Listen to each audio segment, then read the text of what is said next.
Okay, folks, I'm going to show you what you can do with a chain. There are 3 things you can do with a chain. Doing the back loop creates a foundation look of the first row. If you want to use the back loops, you see this bump, the bump in the back? That's the back loop. This one right here, I'll put the hook into it. That's the back loop. Now, if you're working your right, the project will be this way. You're right-handed, right? Flip the work towards you, and you will see that back bump right there. So this is the top of the chain right here, all by itself. No back bumps, no nothing. This is the bottom of the chain, way down here.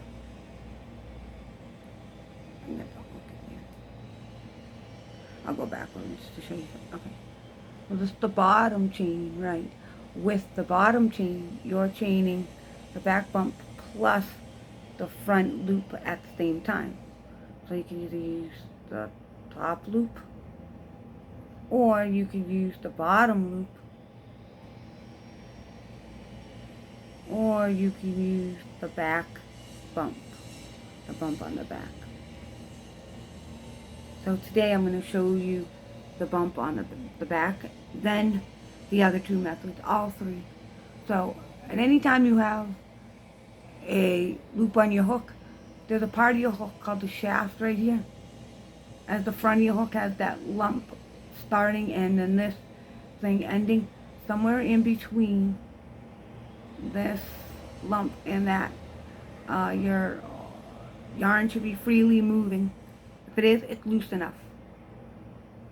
All your chains will be that loose. Alright, I hold this so it doesn't fall off. As you're doing a single crochet, you will go through the back bump. Right, the back bump. And then you'll come up, pull through. That's right, the back bump. Alright, you did a back bump. Now go to the next back bump. Now there is something called foundation crochet, foundation single, foundation half double, foundation double, and foundation treble, and foundation double treble, and foundation triple treble. And some trebles are called triples, depending on if you're from the UK or from the US, how you pronounce that. If you're going in the back loop, your project will now look like this. Part way through, going through the back loop. Let's take your project, put the right side here, the left side here. So this is your project. At the end of the row, when you're all done and you want to single crochet, you'll chain 1. Now you can also do this row with single crochet and then the rest of the row all double, or the rest of the rows all half double. So half double, double, treble, double treble, and triple treble. You can choose what you want. If you want the first row to be just single crochet to look nice, or you do all single crochet, or you can alternate the rows between the different stitches, add other specialty stitches in the intermediate section of crochet. Once you get used to a newbie and doing this, you see the right hand, the one without the tail, you're going to turn that towards the side that has the tail on it, which is your left, as you do it. So when I do this, as I'm crocheting, my hook would be here. I would go towards my left hand. So I take the one on the right and bring it towards me, to this top piece, and then bring it away from me. So the whole front here is towards and away. A lot of people do it the other way around, which is this way, and it's wrong altogether. That one's wrong. The right way to do it is do it towards your left. Bring your working yarn towards your left once you finish this whole row. Alright, in the meantime, let's try the top loop only since we did the back. If you're going to undo this, right, always know the chain at the end put your hook in it, and then just pull out as fast as you can, and all you'll come down to the chain that needs to be on your hook. Now take this, go through the top loop and pull through, go through the top loop and come through here, go through the top loop and come through here, go through another top loop and come through here, and keep doing that for a while and it will become a lot faster. But you have to notice this tip and this trick is that I, with my other hand, am using a knife hold. If you prefer the knife hold, or if you've ever done the knife hold and actually like it, that's great. You hold the hand near this thing here, this thing. Thumb and pointer always stay, and the other fingers are just loose. So the hook always has a looseness. You can also put your pointer outward and keep the looseness, or you can put your thumb outward and keep the looseness, but always keep the last three fingers loose, and these two hold the hook, but they barely hold the hook. As you go through, you'll have looseness on everything. Also notice how I put the yarn between the fingers over. This is the yarn tension rod, and it's going to stay like that. This one and this one, the pointer and the thumb, grab the project. The project can't go anywhere. And the last two fingers will just be a placeholder to keep this yarn from going anywhere away from the palm of your hand. Well, that's basically it. Keeping it loose. You will eventually get this. It looks great.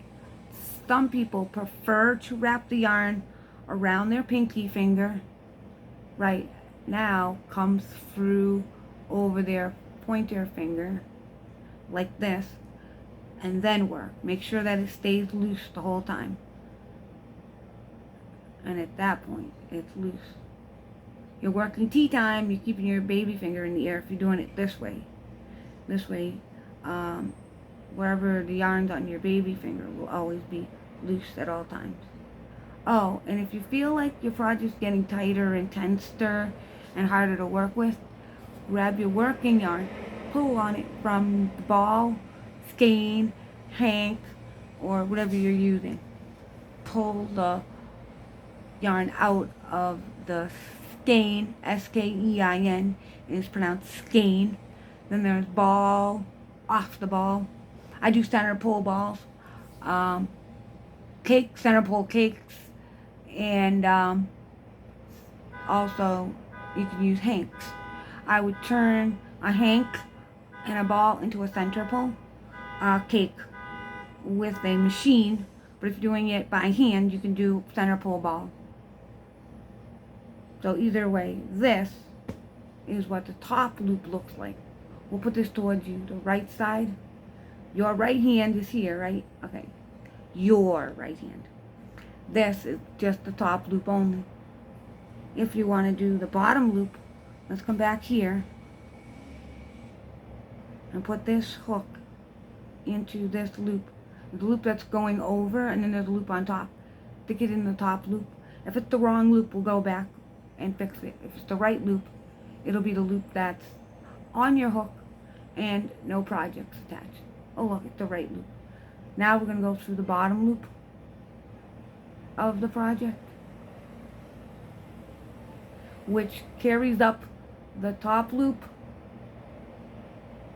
plus this back bump all at the same time. There's two there, so pull through and then pull through. Go through the bottom loop only. You see, you'll find the bottom loop has an opening with yarn in it and an openings that have nothing in it.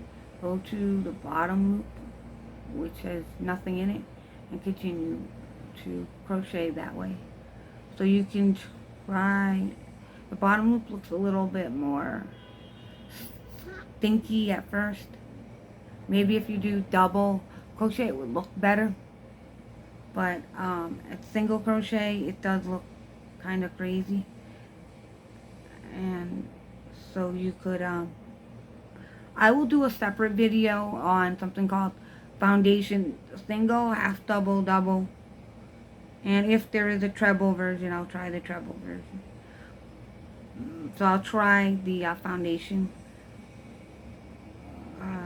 crochet method and see how it looks. But for now, this is in fact, we'll put your right, there you go, at the bottom loop. So you can choose which method you want. The back loop, top loop, or bottom loop. That will be up to you. Now when you are chaining your chains for the first time,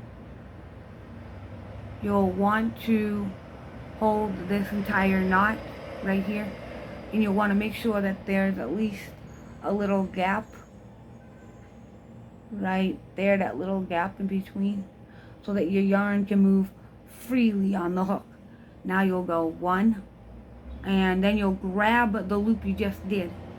That's the other thing. The further away your hand is, your thumb and your middle finger that are supposed to be the holder of the yarn, further away it is from the loop, the more tighter the loop could become. I just chained 2 more, so there's 3 altogether. 4, 5, hold. 6, 7, 8, 9, 10. Okay, you could do 5. 1, 2, 3, 4, 5. But it gets harder, and you have to have a loose tension when doing it. If it starts to tighten up, undo it, redo it over, and just do 1, 2, 3 at a time, or 1, 2 at a time. Just practice 2 at a time. And when you notice that your chain is too loose, leave it that way. It's loose. Leave it like not too loose, not too tight. You know, it's a little loose. Now you can work in the chain. I hope this video helps you out. And as always, check out my tips video, the longest one that's on this YouTube channel. And I will gladly help you out if you ask me. I know I'm from Worcester, Massachusetts. If you're in Massachusetts, we can gladly meet in person around Worcester somewhere. If I have to take a train to Boston, I'll do that too, but I don't really go too far out of Worcester, you know, but we can meet in public library, and we can learn how to crochet in person. If you need that type of help, let me know. I hope these videos help you out. Please share the videos, or better yet, the whole channel. Like and subscribe to the whole channel, and hit that top notification bell so that when I add new videos, you will be able to get the new video. Later on, I'll add some granny square videos. There are 365 granny squares. As always,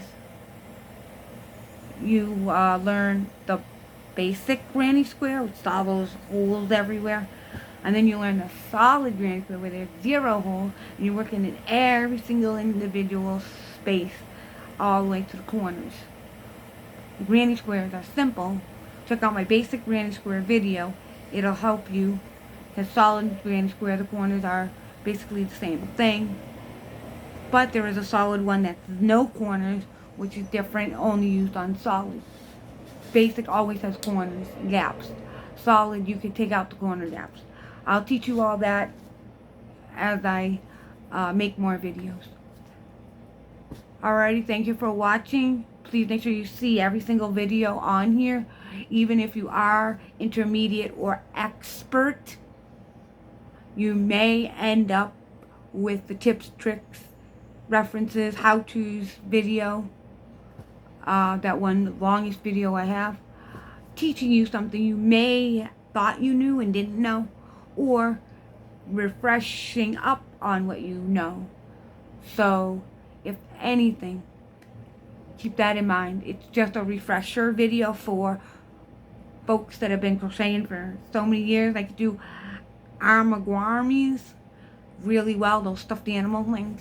as well as certain stitches and clothing really good. Those people can use that video to see if there's anything they learned and forgot and need to be refreshed up on, or check the video anyways just in case there's something there that you may not know. And as always, newbies should always check that video out, share with others that are new to crochet, and hopefully that video will help, because that video is created due to the fact that before you even chain or do a stitch, that video tells you the hook and yarn that go together. It tells you other things that you would need to know ahead of time, like having stitch markers and such. Also having scissors, particularly brand new scissors that you put in your craft room for sewing, knitting, crochet, yarn things, and thread, yarn and thread. Keep them with the yarn and thread. That's all you ever use them for. No paper, they will dullen, and you have to buy new ones. And you want to try to use your yarn and thread scissors, tell them to buy you a new pair. Most definitely, you will want to make sure that one pair of scissors or multiple pairs belong with your thread and your yarn. See, tips like this, some people may or may not know. So, all I'm doing is just trying to help. As always, thanks for watching this video. Thanks for listening. Subscribe to my channel. Hit the top notification bell. Share my channel with others. Share individual videos with others. And hopefully, you know, people can show us what they make in crochet. Maybe you can make something I will never make or have not made. Who knows? As always, if you ever see a crochet hook, by the way, that is way, way, way bigger than this, but it has something on the end here. And it kind of reminds you of a knitting needle, but with a curved tip. Like this boy's crochet hook has a curved tip. What you should do is use that only for the project called Afghan hook or Tunisian hook. You can look up Afghan crochet project or Tunisian crochet project. Look up those patterns. Okay, there is an Afghan hook. It will be a lot longer, so you can put on a bunch of loops and make blankets or washcloths, you know, and really cool, tight, dense project. But be careful with your wrist when you do Tunisian crochet, because it could hurt your wrist over time. So if you start to feel a little pain, put down the Tunisian project. Pick some other project with a smaller hook until your wrist feels better, or just quit crochet for the day for some amount of time and until your wrist feels better. Never do Tunisian crochet hook with the Afghan hook or Tunisian hook, whatever you want to call it, if your wrist is hurting. Even a slight bit of hurt means to end the project, because you don't want arthritis or other negative health problems in your wrist from crocheting. That's a tip to keep in mind, folks. Alrighty. Thank you so much for watching. Have a great day. Enjoy yourself. My name is Virginia, and I'm crocheting and knitting with Virginia.